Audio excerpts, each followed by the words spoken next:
મોબાઈલનો સદુપયોગ દિવસ 16 આજનો વિષય છે બાળકો માટે મોબાઈલ માર્ગદર્શન। આજના ડિજિટલ યુગમાં બાળકો અને મોબાઈલ વચ્ચે યોગ્ય માર્ગદર્શન ખૂબ જ જરૂરી બન્યું છે। મોબાઈલ બાળકો માટે શીખવાનું સારો સાધન બની શકે છે, પરંતુ નિયંત્રણ વગરનો ઉપયોગ તેમના માનસિક, શારીરિક અને ભાવનાત્મક વિકાસને નુકસાન પહોંચાડી શકે છે। તેથી બાળકોને મોબાઈલ આપવો એ માત્ર સુવિધા નહીં, પરંતુ જવાબદારી પણ છે। બાળકો માટે મોબાઈલ ઉપયોગમાં સમયની મર્યાદા નક્કી કરવી અત્યંત મહત્વપૂર્ણ છે। લાંબા સમય સુધી સ્ક્રીન સામે રહેવાને કારણે તેમની આંખો, એકાગ્રતા અને ઊંઘ પર અસર પડે છે। માતાપિતાએ સ્પષ્ટ નિયમો બનાવવી જોઈએ કે ક્યારે અને કેટલો સમય મોબાઈલ વાપરવો, અને એ નિયમો પોતે પણ અનુસરવા જોઈએ।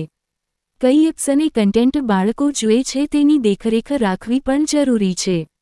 શિક્ષણપ્રદ, ઉંમરને અનુરૂપ અને સકારાત્મક કન્ટેન્ટ બાળકોના વિકાસમાં મદદરૂપ થાય છે, જ્યારે અનાવશ્યક અથવા હાનિકારક કન્ટેન્ટ ખોટી આદતો અને વિચારો જન્માવી શકે છે। માતાપિતાનું માર્ગદર્શન અહીં નિર્ણાયક ભૂમિકા ભજવે છે।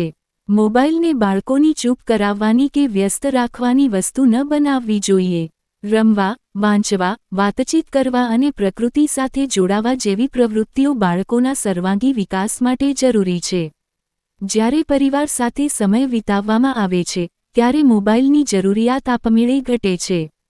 બાળકો માટે સાચું મોબાઈલ માર્ગદર્શન એટલે તેમને મોબાઈલથી દૂર રાખવું નહીં, પરંતુ સમજદારીથી વાપરવાનું શીખવવું।